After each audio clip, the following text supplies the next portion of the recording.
Good evening, YouTubers. This is your Sensei Al Bob, and we are picking up the Woodstock story, and it is going to be called The Magical Mystery Tour.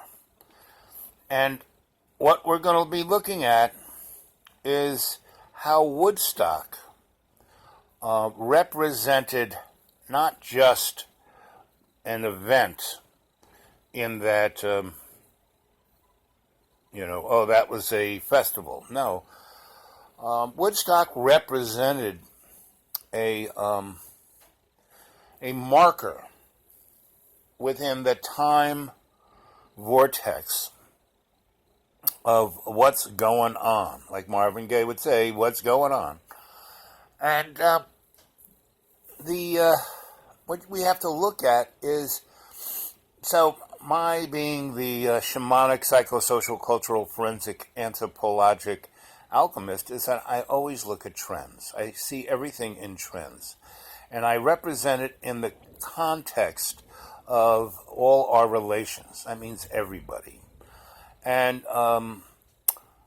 the next one I'm going to be talking to you on, I'm going to be in the forest. And I'm going to be comparing the human biome with the forest biome. But for now, I want to speak to preparedness. Tomorrow is going to be the beginning of the hurricane season, and NOAA has reported that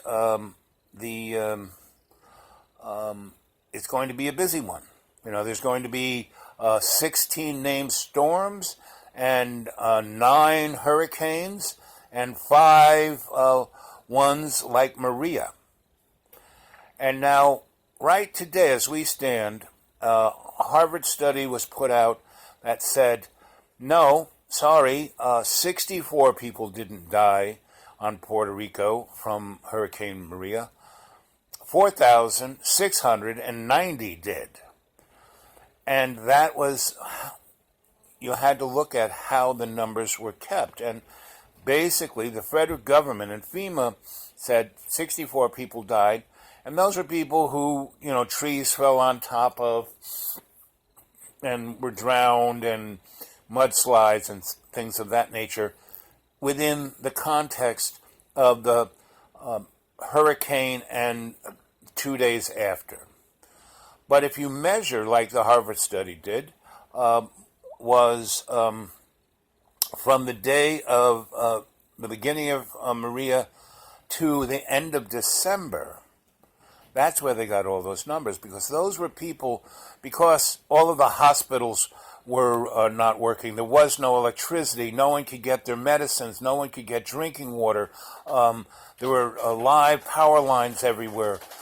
That's where the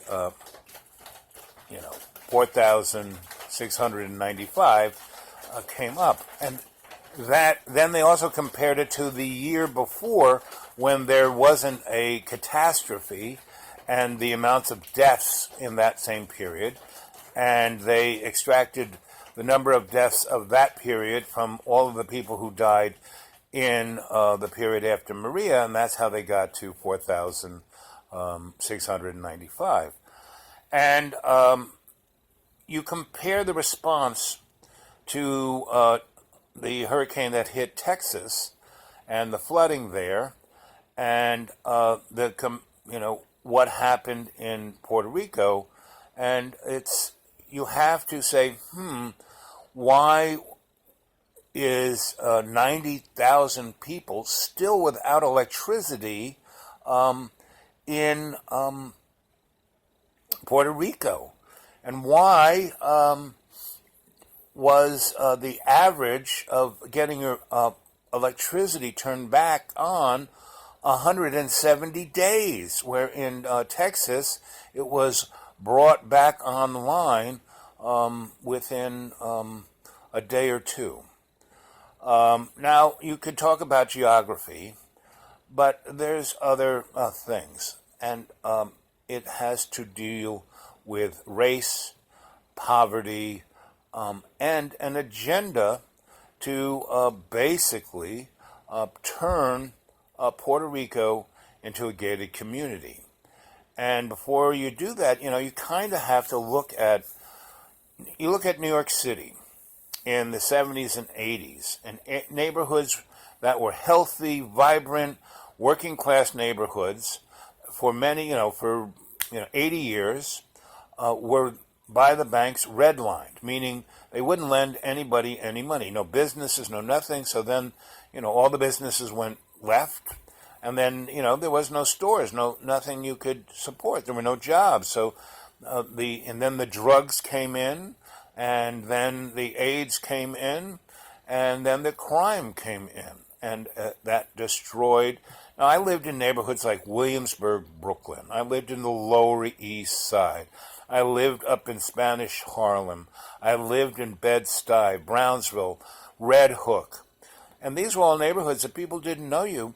You probably would die if you walked in there, But now it's full of condos and,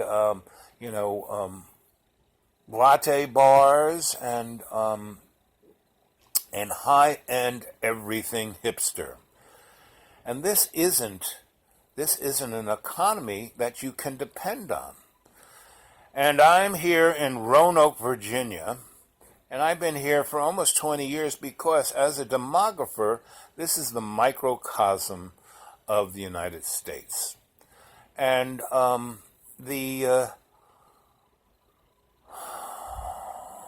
Roanoke its prosperity was built on three things: transportation, innovation, and manufacturing. And since World War II, that was destroyed, right? And what has been replaced has been hospitals for retirees through the 900-pound gorilla criminal enterprise of the singular hospital system here. And, the young people coming in to work there and being able, I was in a neighborhood that was being gentrified, and this developer had bought a bunch of these really crapped out houses that were crack houses and burnt out, and he bought them from the city for nothing, put about $30,000 into them.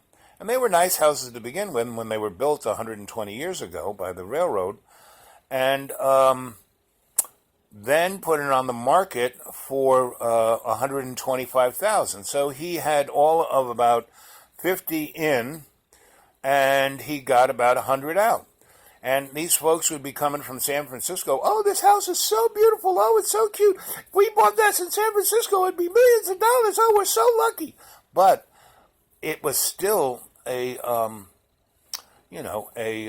war-torn neighborhood, and because they had no idea about the demographics, and then realized the house just on the other side of the backyard fence was still a crack house, and the prostitutes were still hanging out on the thing. All they could see was, oh, I'm getting a good deal, right?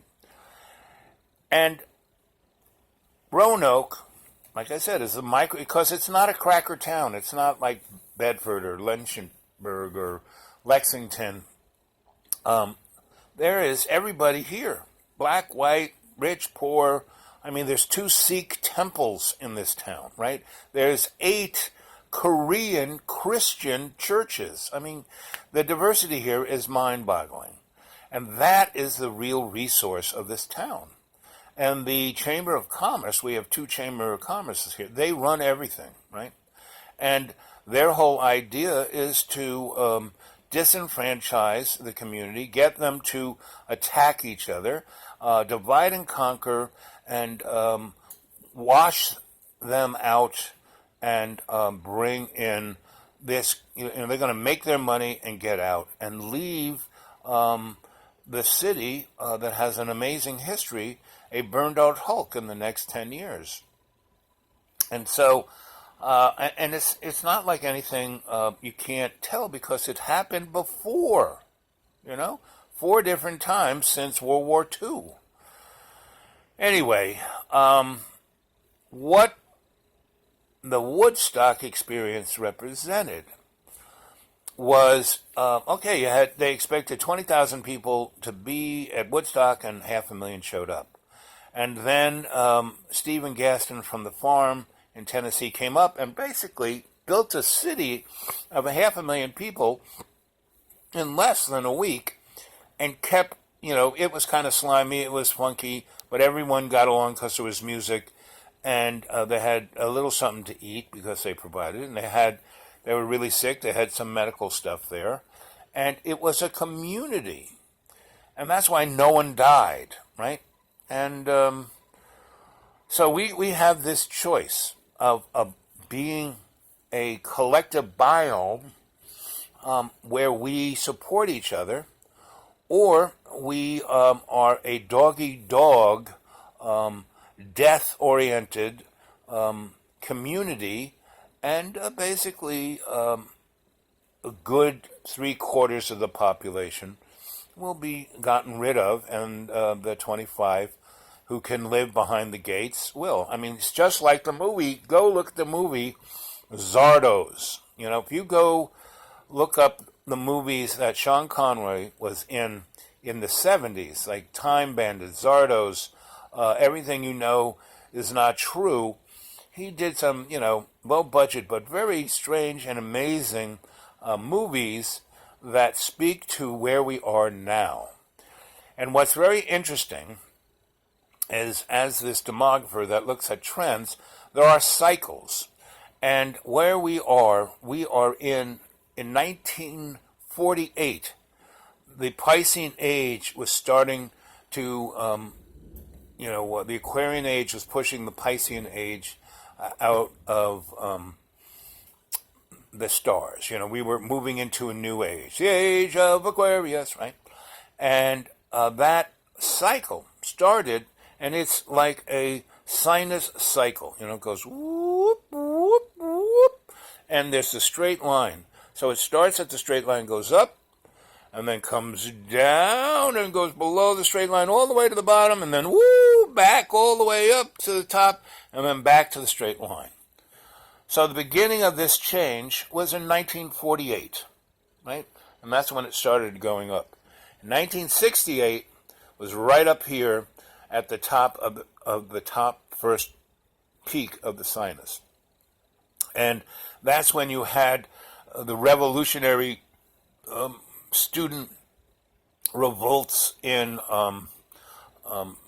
France and Europe, and you had the anti-war guys in Chicago at the Democratic Convention, and then from 68 it slid down, and basically, as I talked about Woodstock last night, there was this 7-year period between 64, 65, 66, 67, 68, 69, 70, 70 years. And they were the harbinger of things to come and how to go. And go look at those years. Go see what was happening. You might even start at 63 with the assassination of John Kennedy, and go all the way to where Richard Nixon was deposed. And you will see the political, social, economic, cultural top of that sinus, right? And now we've gone all the way down, and at the bottom of the first bottom was 2001 9/11, and now we're coming up, right? And we are now right at where Donnie is, and that's again right at this line, and we're going to go up, up, up, up, up, up, up, up, up, up, up, up, up, up, up, and then down, and up here at the top is going to be 2049. And then when we go all the way down to the line and then all the way back up, the end of this cycle of the beginning of the change is going to be 2079. So we are right at an amazing place where we can actually change things to however we want it to be. And if we take the responsibility to step up, we can have heaven on earth. But if we ignore and stick our heads in the sand and go, oh, why doesn't mommy like me? Why did daddy? It's all their fault. Oh, I have no responsibility. Oh, I have children, but I won't take any responsibility for them. Oh, it's all about me. Oh, I want my new cell phone. Oh, I need a new iPhone. Oh, I need, I have to have, without thinking about your fellow man, without sharing, without caring for all our relations when it's all about you, baby. Because when we hit that 2049, if we aren't together, if we aren't caring about each other, if we aren't interacting to support each other, to co-collaborate, co-create, ooh, it's going to be bad. It's going to be like Zardoz. It's going to be like The Walking Dead. And, so 2049 right now, let's see, so 49, it's going to be 19 next year. So, about 20 years, give or take, maybe 20 whatever years. So we got about that much to really make a difference. And that difference has to come from our expression, from our heart, not our greed or stupidity or our belief in some dogma, right? And our inactivity is the thing that's going to kill us. So I want you to think about that. And I don't have any internet, but I'll put this up tomorrow. And it's now 17 minutes and 4 seconds. I'll keep talking until 17:17. And I'm going to be in the woods tomorrow, and we're going to talk about the organic biome, how that works.